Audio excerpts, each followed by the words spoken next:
Good morning, afternoon, evening, middle of the day, whatever time it is that you're watching this. Hello, my name is Mr. Tristan, and I'm going to be your acting teacher for today for the next 15 to 20 minutes.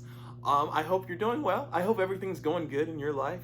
Everything's going good in mine. It's a very sunny day, as you can see, so I'm getting lots of vitamin D, lots of nutrients, super good stuff. You know, for acting and stuff, you need lots of nutrients.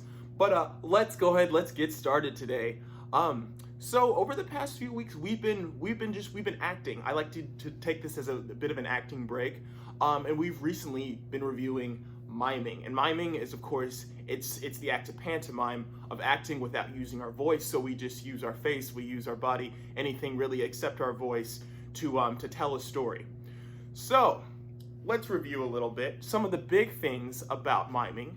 And today I've actually wrote some down so that we have a nice little mime cheat sheet for us today. The most important thing, I was doing some research looking over this stuff, is that a mime should be able to make an audience think and laugh at the same time. So you may be asking, well, how do we make them think? We're not like giving them worksheets or anything, right? No, not necessarily. But like I said, because we're not using props or anything, we are using our imaginations, and just as we have to use our imaginations to tell a story, the audience has to be able to use their imagination in order to understand and receive the story. But we can help them out a little bit. For instance, if I was to tell a story, if I was to tell a mime story, and it was about receiving a package and unloading that package. If I was to sit here and I was to go like,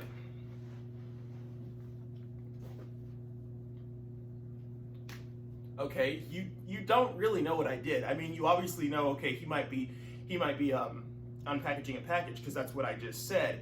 But I mean, my movements were not clear. They were not concise. My hands were just everywhere. They were going everywhere. I rushed it. My face was pretty much the same the whole time. It was really messy and really sloppy.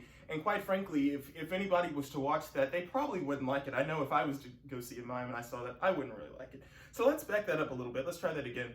Remember, we want to use clear and concise and exaggerated movements, as well as sticking to the point. So let's get the box this time.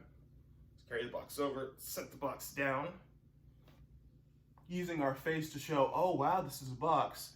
Maybe what could be in it? You pull out scissors, open the box, see what's inside. So I'm not going to spend too much time on that because I know if you've seen my other videos, I really explain miming. So we're taking miming a step further this time. So again, like I said, using clear, concise, and exaggerated movements. The more clear and concise and the more exaggerated, the better time you're going to have being able to tell your story, and the more enjoyable your story is going to be to watch. So another thing that we can do is we can add other art elements. Now, typically other art elements, you know, music, dance, even actual art like drawing and painting and stuff. Typically we do employ that in theater, but with miming, as we talked about, miming originated in street performing, where it's just you yourself, the actor. You don't really have those other elements. You don't have a whole costume team. You don't have sound or light guys. It's just you and everything. However, earlier when miming started, it actually then translated onto film.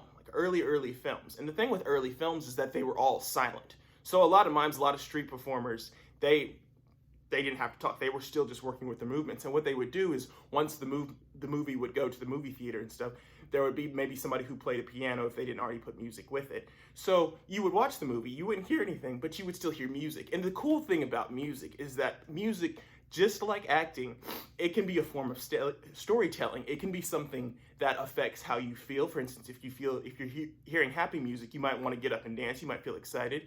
If you hear something slower, something sadder, you might be a little more morose or somber, and you might be a little more to yourself.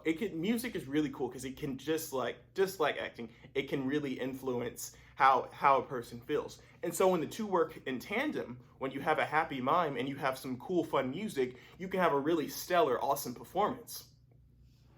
So let's see here. Today I have looked, and I went and I looked at some silent movie music. And what I found, you guys can actually access this as well. It's called silent movie soundtracks for silent films. And it has about 10 to 12 tracks of nothing but music that they would use during silent films and stuff. So it's a lot of piano music, a lot of really exciting music that you can act to, whether you want to do just like a minute long little activity. You're like, oh, I don't know, I want to mime building a bookshelf, and then you can build a bookshelf set to the music, or whatever have you. And you're gonna find, honestly, that it's gonna be a lot more interesting, and maybe even like not as awkward to just act with complete silence, because sometimes that can be a little bit weird unless people are laughing. If people are laughing at you and you're acting in silence, it's not weird, and it generally helps. But music can help a whole lot. So, like I said, I've selected a song called Silent Movie Chaos. And again, this is from Silent Movies, Soundtracks for Silent Films. This is available on Apple Music, Spotify, YouTube. And so what we'll do today is we're gonna listen to the track. And then I've actually written out an activity, and we'll talk more about that, about getting more in depth into about setting up a performance. So let's go ahead and let's listen to this track real quick.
Okay, so that was pretty fun. That was zany. That was like SpongeBob music. But that's literally the kind of music that they would use.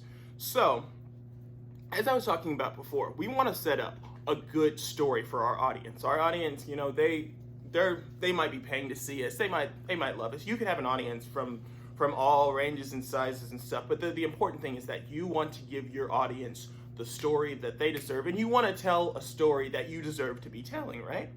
So, sometimes what can happen with that is that typically with the miming we've been doing a lot of improving, and improving means basically it's just creating on the spot.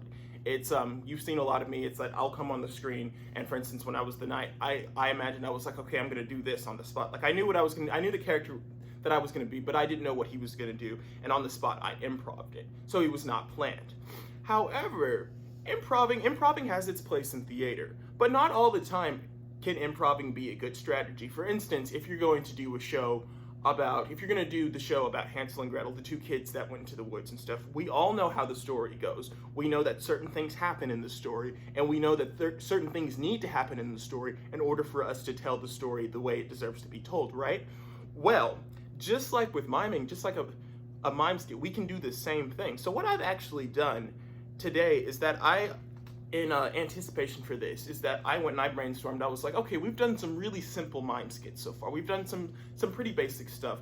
Let's go ahead and we're gonna ramp it up a notch. You guys are getting to be advanced actors here. You're really on your way to winning an Oscar. So I'm thinking you can handle some more advanced stuff.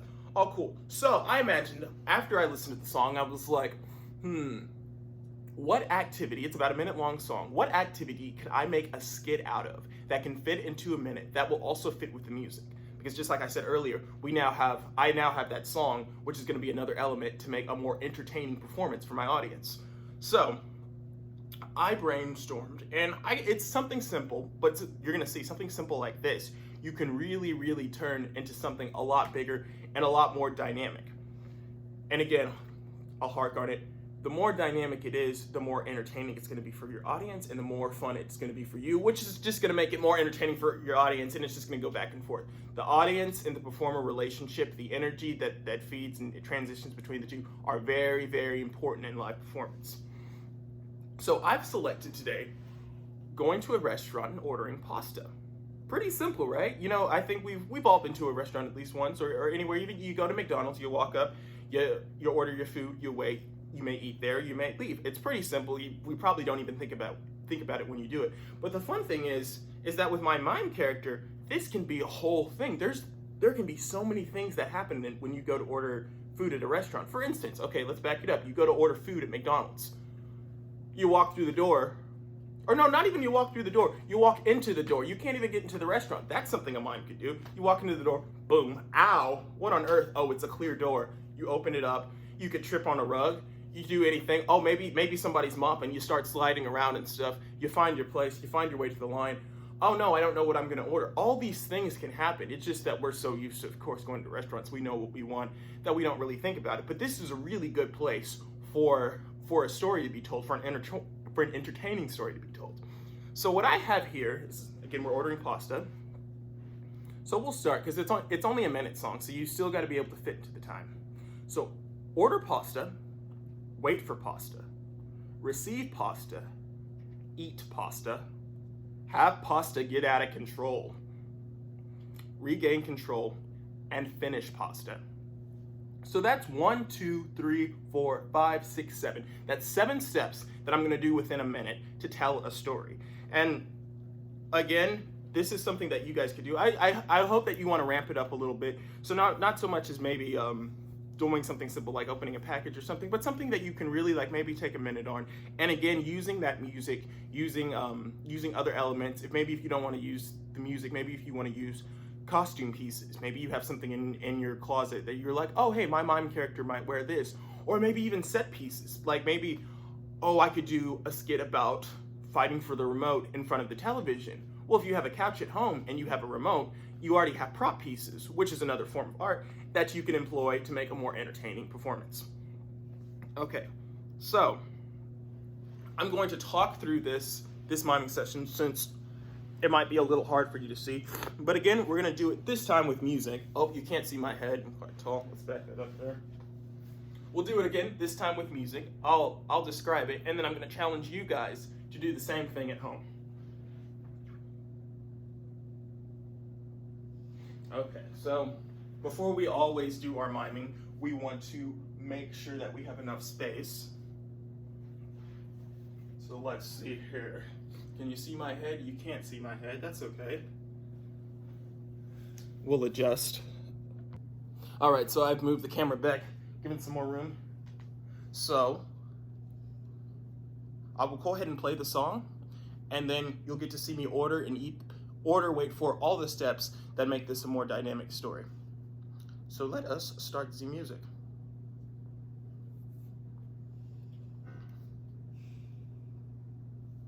Oh.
That was some good pasta. So, did you guys see all the steps that I did? So when I came in, I ordered the pasta. I then waited for the pasta. I got the pasta. I had my fork and knife and everything. I ate the pasta. The pasta got out of control. I regained control, and then I finished the pasta. So again, just like last week, just going through simple steps. But like I challenged you guys, I want you guys to really think of something and really get in depth with it. I don't want it to just be, if you want to copy my example of eating pasta, then maybe your pasta gets too spicy, or maybe it's too much and you get a stomach ache, or maybe you don't even get your pasta at all and you sit there in the restaurant and you wait for it and you have to talk to the manager and then you get a coupon and this whole thing. You know, there's like, what I really want to challenge you guys to do is really look in these ordinary everyday things that we do and really make a skit, make a story out of it. And I really encourage you guys to even to write it down, to really like list off everything that you can do to make sure that you really give that dynamic and that really entertaining story. Another thing, just like I mentioned, is of course using your props or using your music pieces, whatever have you, to make a more dynamic and a more entertaining, I suppose product would be the word, a more entertaining product or performance. Performance is what I should say. It's really important that when your audience watches you as a performer, that they receive the joy that you're receiving just from performing. And doing these steps is almost a surefire way for you to give that really entertaining, dynamic experience. So, over the next week, while you work on that, I want you to think of all the things outside of the box, just like I mentioned, all the art forms or everything that you can do to add to the performance.